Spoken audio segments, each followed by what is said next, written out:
रत्नागिरी तालुक्यातील धामणसे गावात बिबट्याला पकडण्यासाठी गेलेल्या दोघा वनरक्षकांवरच बिबट्याने हल्ला करून त्यांना गंभीर जखमी केले आहे।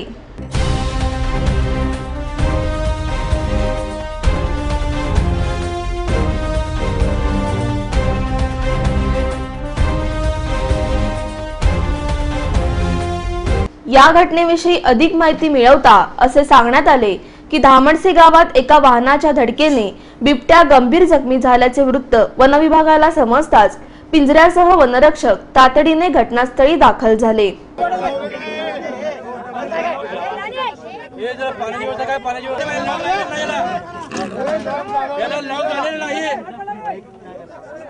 बिबट्या जखमी असतानाही त्याने वनविभागाच्या पथकावर हल्ला केला आणि त्यामध्ये तौफिक मुल्ला व सुरेश उफळे हे जखमी झाल्याने त्यांना अधिक उपचारासाठी जिल्हा शासकीय रुग्णालयात दाखल करण्यात आले।